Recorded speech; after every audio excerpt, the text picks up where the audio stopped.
أهلا بيكم. الصيف وشمس الصيف وحر الصيف يبقى لازم فيه موهيتو.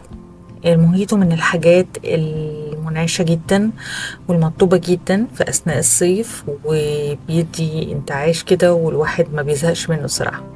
تعالوا النهاردة نشوفه بكافة تفاصيله ازاي نحضره، وكمان هنحضره بأكتر من نكهة. فتعالوا معانا نشوف كافة التفاصيل سوا. هيكون معانا حوالي كوباية من أوراق النعناع الفريش المغسولة والمتقطعة بالطريقة دي. 3 وحدات من الليمون الأخضر الصغير متقطع إربع. وكمان معانا نص كوباية أو 100 ملي من عصير الليمون. 3 معالق سكر كبار. احنا هنحضر عصير مركز، وهو ده اللي هنستخدمه في تحضير الأنواع المختلفة من الموهيتو. بحط عندي أوراق النعناع كلها وأضيف عليها السكر، وابتدي أقلبهم كويس قوي مع بعض لحد يعني أما يختفي السكر خالص في النعناع.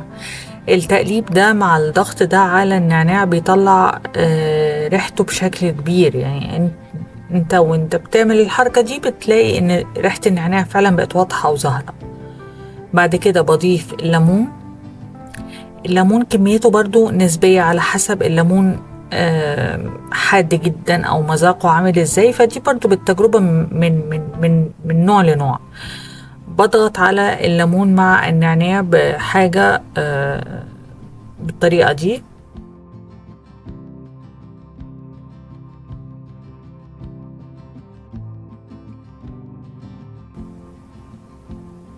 وبعد كده بضيف الليمون المركز بتاعي او عصير الليمون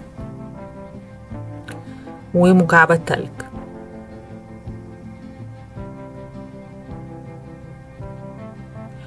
وارجهم كويس قوي. هقفل الوعاء ده وارجه كويس قوي. ممكن يكون في كوباية طويلة شوية او حاجة زي كده، يعني حاجة نقدر نقفلها ونرجها. ما بستخدمش الخلاط لان الخلاط بيفرمهم قوي مع بعض، وانا ما بقاش حابة ان هو الحاجة تتفرم مع بعضها. فهنا كده بقى ده المركز اللي احنا هنستخدمه في صنع انواع الموهيتو المختلفة. اول حاجة معانا هيبقى الكلاسيك موهيتو. الموهيتو بشكل عام بيستخدم فيه الصودا، فده بديل كويس قوي بالنسبة للسبرايت والسيفن. الحقيقة طعمه كويس جدا، وهو ده اللي انا بستعمله حاليا. في الكوباية اللي احنا هنعمل فيها الكلاسيك موهيتو بضيف مكعبات تلج كتير، وبخلي ربع الكوباية من مركز الليمون اللي احنا عملناه. هو كده طبعا متصفي، يعني بيتصفى. بضيف شرايح ليمون او شريحة ليمون واحدة كفاية، واوراق نعناع، ده للتقديم يعني.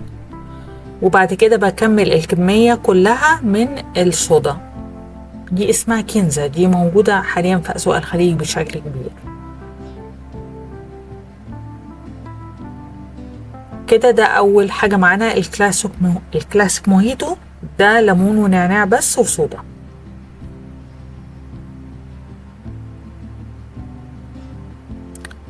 حسينا ان هو مر او مركز تقيل، ممكن نزود الصودا شوية، ممكن نقلل، يعني ده بيبقى على حسب فعلا الطعم بتاع اللي احنا نحبه. تاني حاجة معانا اللي هو البلو موهيتو. هيكون هنا معانا فيمتو التوت الأزرق، ده بيبقى موجود في السوبر ماركت عادي. دي اللي هي العبوات بتاعة الأطفال. في كوباية التقديم برضو بحط التلج وأوراق النعناع وشريحة الليمون. العصير المركز بيكون ربع الكوباية، دايما عصير مركز، ما بزودش عن الربع. هنا بخلي النص الباقي أو نص الكوباية بيكون من الصودا،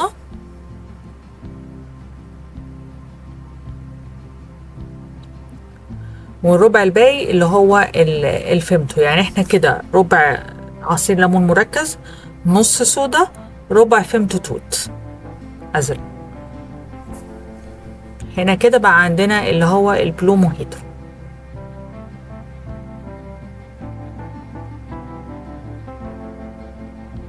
الحقيقة ان ده اكتر واحد بفضله فيهم.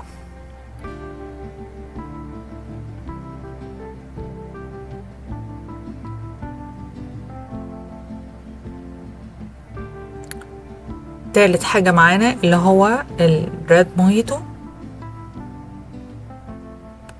هنا بستخدم فيمتو اللي هو نكهة الفراولة. انا ما بقولش ستروبري موهيتو لان لو الموهيتو الفراولة هستخدم فراولة اصلية، لا انا هنا ده بستخدم نكهة فراولة. فبرضو في الكوباية بيكون التلج وشرايح الليمون والنعناع، وبعد كده ربع الكوباية مركز الموهيتو، نص الكوباية صودا،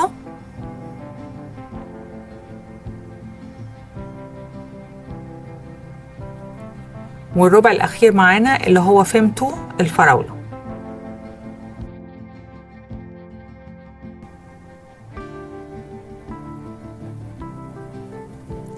وبكده تالت نوع أو تالت نكهة معانا بتكون جاهزة.